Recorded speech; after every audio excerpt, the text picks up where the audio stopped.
I found it wedged under the dining table at 2 a.m., not broken, not off. Just stuck, wheels spinning against the same chair leg it had cleared 100 times before. The app said cleaning in progress.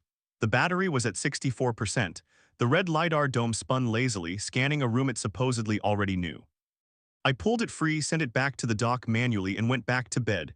That's when I realized something was off. Buying a robot vacuum isn't irrational. I want to be clear about that up front because it's easy to frame this as a story about naive consumerism. It's not. The math makes sense.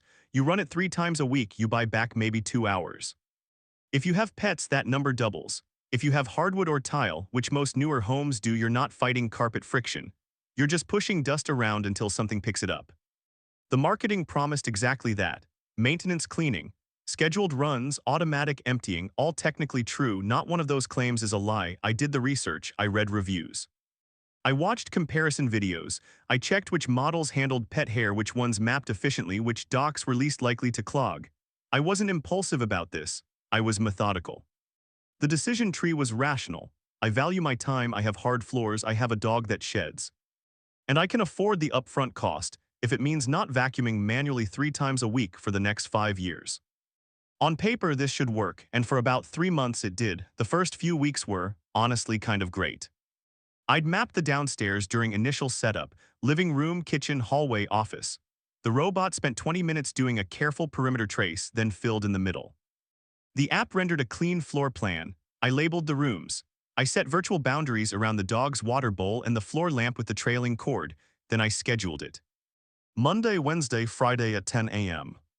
The robot would undock, clean for 30 to 40 minutes depending on how much the dog had shed that week, return to the dock, and empty itself into the base station with a loud whoosh of air. I didn't have to think about it. That's the whole point, right? Automation should fade into the background, it should become boring. For a while it was boring in the best way. I'd come home and see the faint vacuum tracks on the hardwood. I'd check the app and see 3 green overlays confirming the living room, kitchen, and hallway had been cleaned. The dust bin in the base station would fill up over 2 weeks. I'd replace the bag, and that was it. It felt like having a competent assistant who didn't need supervision. Then the small things started. It missed the corner by the couch. Not every time, just sometimes. I'd notice a cluster of dog hair still sitting there after a run. The app said the room was complete. The map showed full coverage, but the hair was still there. I assumed I was wrong. Maybe the hair fell after the robot finished. Maybe the dog walked through after the cleaning cycle. I didn't think much of it. Then it started taking longer. What used to be a 35-minute cycle stretched to 50 minutes, then an hour. Same floor plan, same furniture, same schedule. The robot would loop back over areas it had already covered, retracing paths like it forgot where it had been. I checked the app history. The cleaning time graph showed a gradual upward trend over 6 weeks. Not a sudden spike, a creep. One morning it didn't dock. I came downstairs and found it sitting in the hallway 3 feet from the charging station, battery dead. The app said docking. It just hadn't. The dock was clear. The sensors were clean. It had simply stopped moving, facing the dock as if waiting for permission.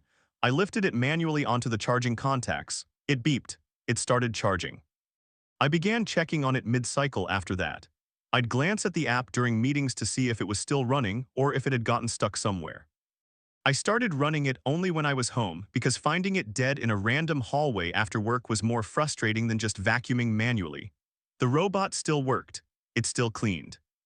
But it had become unpredictable, not broken, just less reliable. Here's what I didn't understand at the time: robot vacuums don't usually fail suddenly. They drift. The hardware is fixed.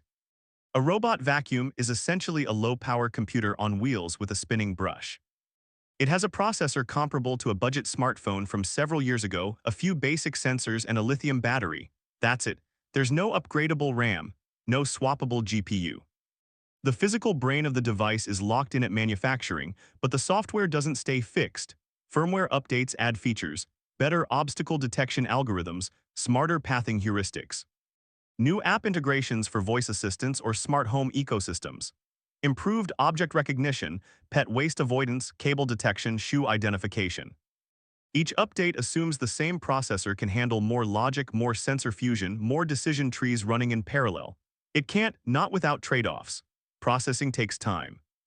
When the robot pauses mid-room, seemingly doing nothing, it's often thinking. running calculations to reconcile what it sees now with what it remembers from the stored map. The more complex the firmware, the more variables it's checking, the longer those pauses become. A version 1 robot might see an obstacle and immediately route around it. A version 3.5 robot with 8 firmware updates might see the same obstacle and pause to classify it first. Is it a permanent fixture or temporary object?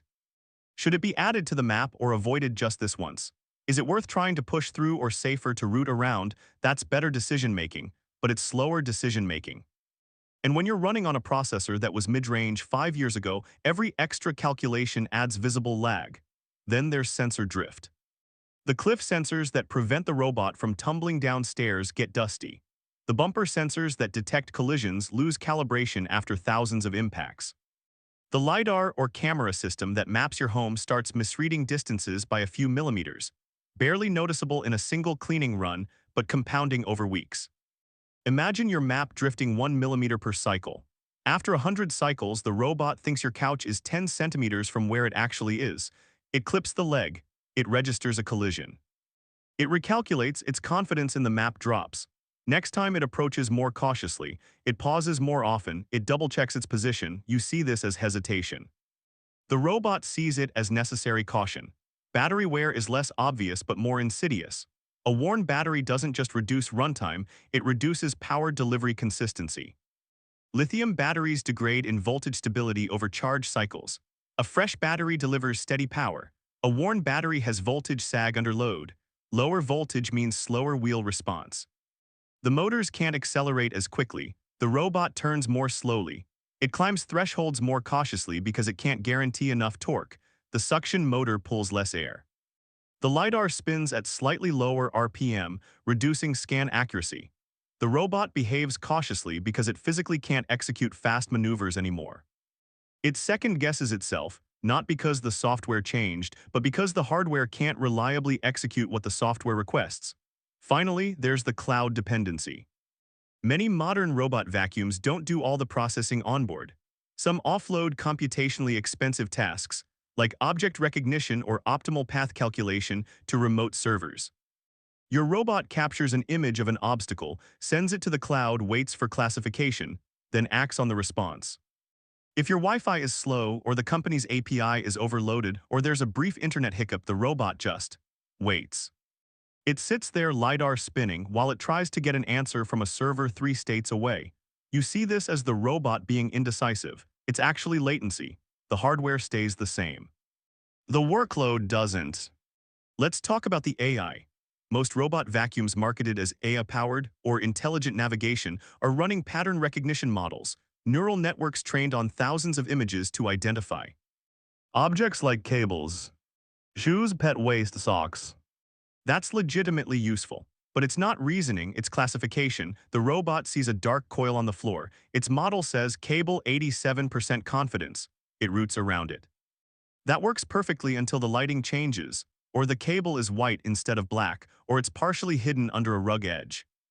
Or there's a shadow cast across it that breaks the recognizable pattern. Then the model says, unknown object, 43% confidence. The confidence is too low to make a firm decision. The robot tries anyway, or it stops and asks for help, or it just marks the area as inaccessible and moves on. It doesn't understand context. It doesn't know that the cable powers your router, or that the sock belongs to a pair, or that the cat toy is lightweight and harmless to run over. It doesn't understand that the dark shape near the couch is a shadow, not an obstacle. It just sees shapes and makes probabilistic guesses based on training data. This is why robots get stuck on the same obstacles under different conditions. The physical object didn't change, the lighting did, or the angle, or the amount of dust on the camera lens. To the robot, it's now a different object, or it's the same object with a confidence score below threshold. I tested this once. I put a black phone charging cable in the middle of the living room during the day, lots of natural light. The robot routed around it perfectly.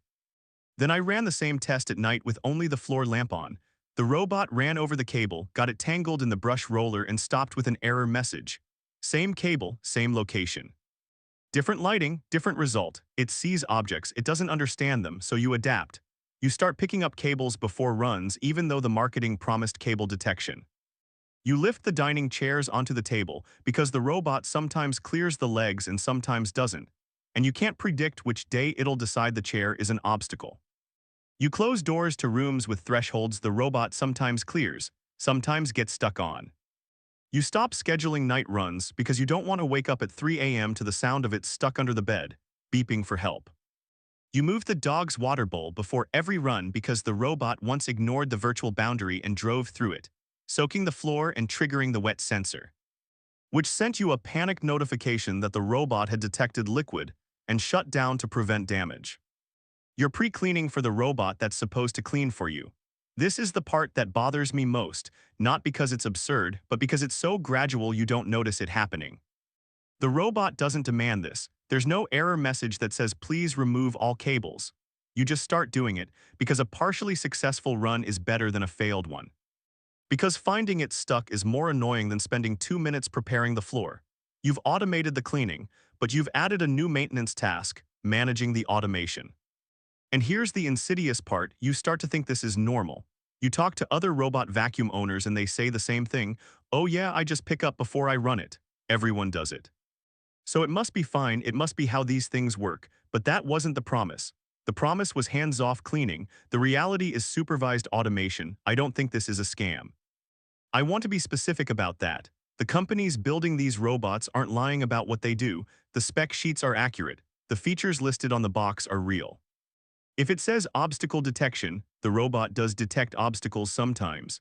If it says 2000 PA suction, that's probably the actual suction power when the battery is full and the filter is clean. They're overpromising what asterisk convenience means. There's a gap between autonomous cleaning and cleaning you never think about. The first is achievable. The robot cleans without you holding it. That's autonomous. The second isn't, not yet, not at this price point, not with this hardware. The marketing shows a robot gliding through a pristine home, docking itself, emptying its bin, and disappearing into the background of your life. That video is real. It's not CGI. It's just not representative. It's shot in a controlled space with ideal conditions. Minimal furniture, high contrast floors where obstacles are easy to detect, new sensors with zero drift. Fresh firmware that hasn't been bloated by 18 months of feature additions, professional lighting, and probably multiple takes edited together. Your home isn't that space. Your home has furniture legs in clusters. Your home has dark hardwood where shadows look like obstacles. Your home has a corner where the Wi-Fi signal is weak. Your home has a threshold between the kitchen and living room that's 12 m tall, just at the edge of what the robot can reliably clear. The robot works in the ideal case. Your home isn't the ideal case. The expectation was wrong, not the technology. Here's what I've learned practically after a year of living with this thing. Robot vacuums excel at maintenance, not deep cleaning. If you're trying to replace a manual vacuum entirely, you'll be disappointed. The suction is weaker. The brush is smaller, it misses corners, it doesn't do edges well. If you're trying to reduce how often you manually vacuum, say, from twice a week to once every 2 weeks, they work. Your home has to meet the robot halfway. Low-profile furniture so it can fit underneath. Minimal cords and cables on the floor. Consistent lighting so the sensors work reliably. Clear thresholds, or at least thresholds under 10 that the robot can clear without drama. The more robot-friendly your space, the better it performs. That sounds obvious, but I don't think most people realize how much prep work is required to maintain a robot-friendly space. It's not a one-time setup, it's ongoing. Dock quality matters more than suction power.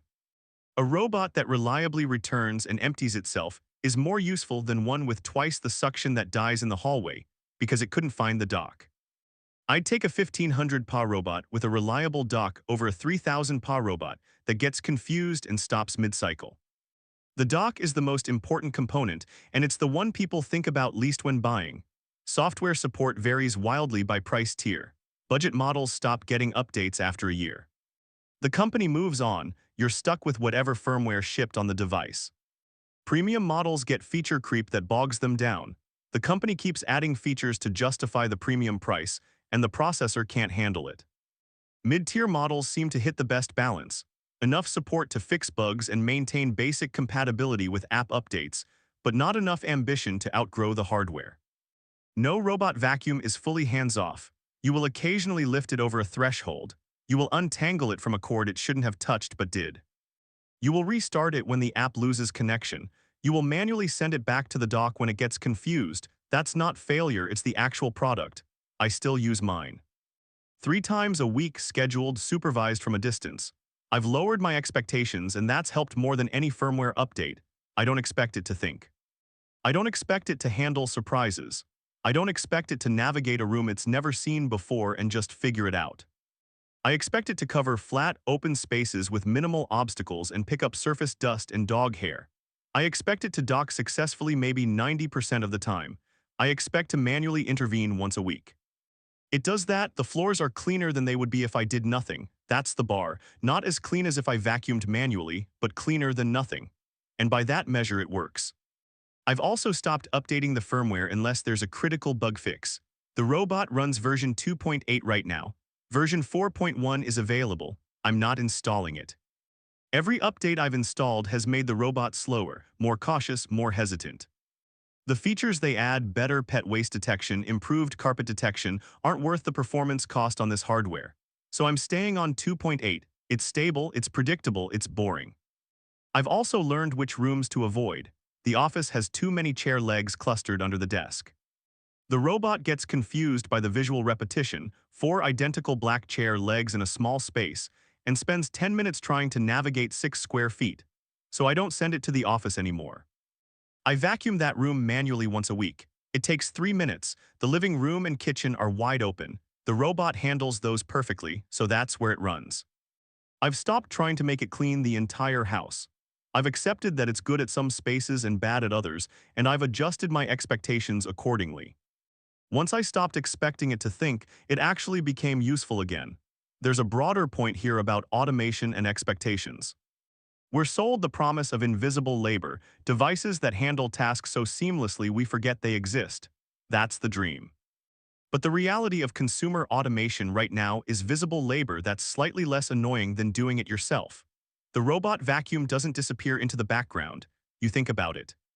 You plan around it, you check on it, you adjust your furniture to accommodate it, you prep your floors before it runs. It's still easier than vacuuming manually, but it's not invisible. And I think that's fine as long as we're honest about it. The frustration comes from the gap between the promise and the reality. If the marketing said, this robot will clean your floors pretty well most of the time, as long as you help it out a little, I think people would be much happier with the product. Instead, the marketing says, set it and forget it, and then you spend 6 months discovering all the ways you can't actually forget it. I'm not angry about this anymore, I'm just calibrated. I know what the robot can do, I know what it can't. I know when to trust it and when to check on it. That's a different relationship than I expected to have with a vacuum cleaner.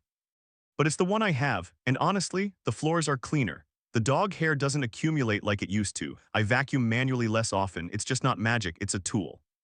And like any tool, it works best when you understand its limits.